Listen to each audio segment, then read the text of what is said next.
Alright, there, report for duty, double time, back to start. Alright, welcome everyone to Laser Skirmish for the Battle of the Generations. My code name is Plan. I've always got a plan. Apparently gets everyone killed. Backing me up is Pilot, who's not yet a pilot, but plans to be a pilot. So, he hopefully won't get you killed in the future. We are going to go through the boring safety stuff first, of course. Then I'll cover getting shot, dying. Then we'll go on to shooting them and the mission. Alright, so it's pretty much that order.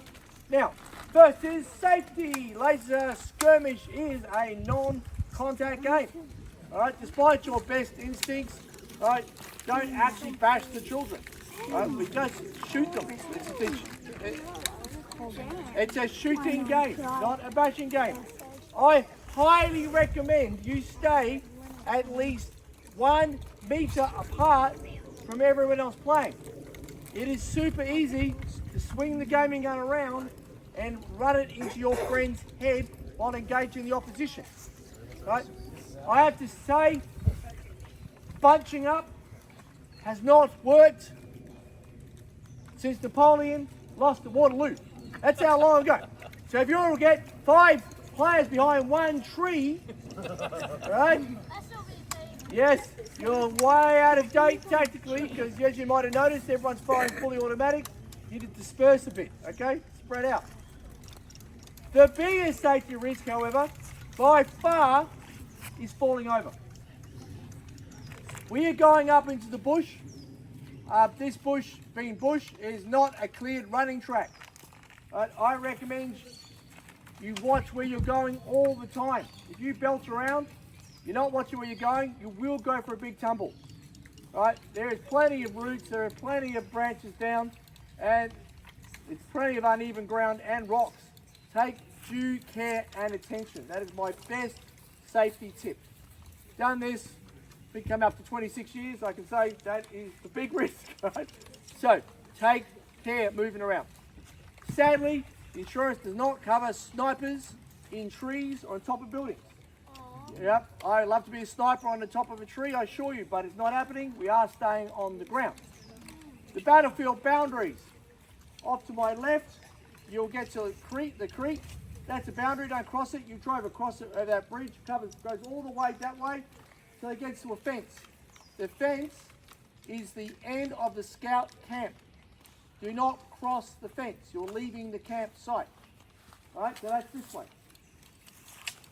Over this way, which is also a direction for the toilets you're looking at, that track turns right, goes up that side. On the first building on the left of the toilet, if you're not replaying, however, stay this side of the track. It runs all the way down that left boundary. Okay, right pretty much to the back fence. So that's the playing area. Now, the main action is on top of the hill, that's where the forts are, and all the objectives are up there. Okay, all right. So, has anyone got a serious safety-only question? Any snakes? There could be. No.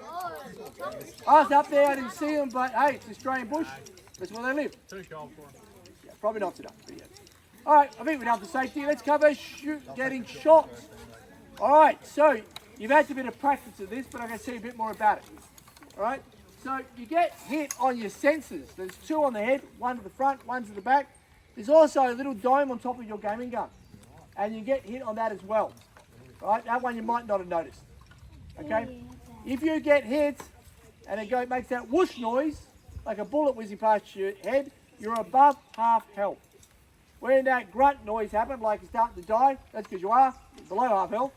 So it makes the Wilhelm death scream, the classic Wilhelm death scream, you're dead. Yes, and we use that because we're cheapskates, and that's royalty free, so we use it, right? Like everyone else, right? So, if you then pull the trigger after that, it will helpfully say, you're dead. Right? You're dead. Yes. I know it's unbelievable that you would have died at the hands of the children shooting you, but it can happen. Right?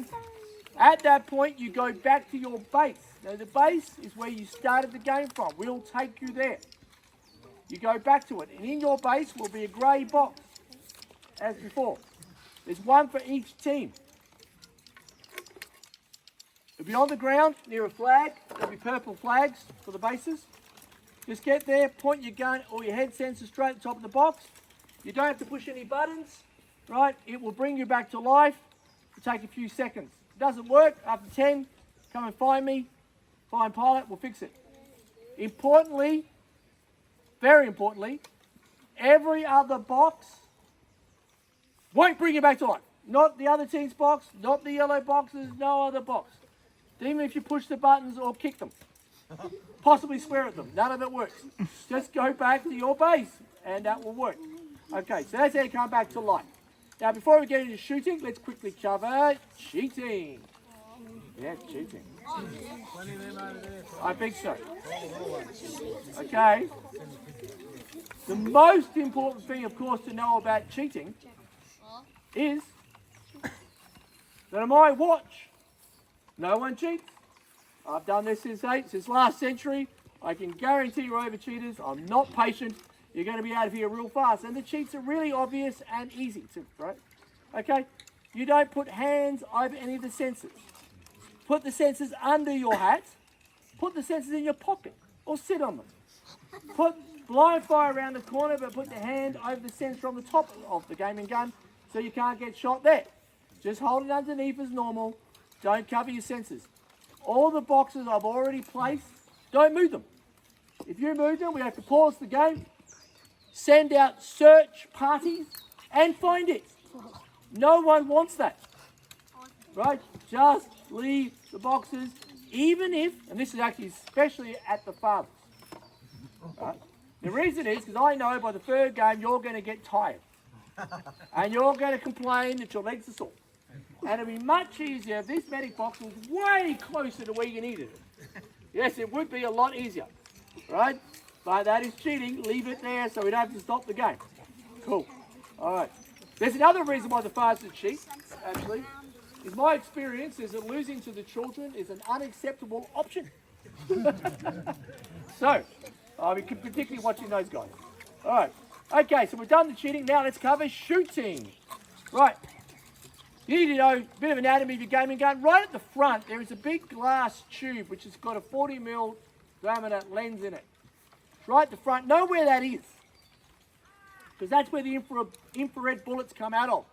And it's extremely important to know that because if there's something in front of that, like leaves, logs, fort, walls, anything, it doesn't matter. You can see them through the scope. You will not shoot them. Right? You've got to keep the barrel clear of cover, not just the scope. All right? It's extremely important. We've all made that mistake. Even when played, right? The scope's on the top, the red dot. Make sure you use that. Sadly, some people have made a big mistake when it comes to combat games and they've actually decided to play indoor laser tag. Now that was designed for 5-year-olds and the beam's like this one. You don't really need to aim. In laser skirmish at distance, you will need to aim. If you're just spraying and praying, you're going to miss.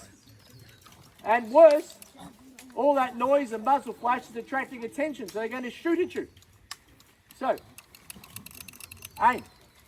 Now, because the barrel is below the scope by about that much, aim about that much above. Right? Put the dot about 8 centimeters above. Unless you took the really big commandos, those really big commandos, that's 15 centimeters above. Right? Because you notice your barrel is well below your scope. Right? So that's why you're aim above. Yep? Okay? Now, we're going to be doing a game, I'll tell you a bit more later, where we're going to capture boxes. The sensors on top, you're going to aim above that too.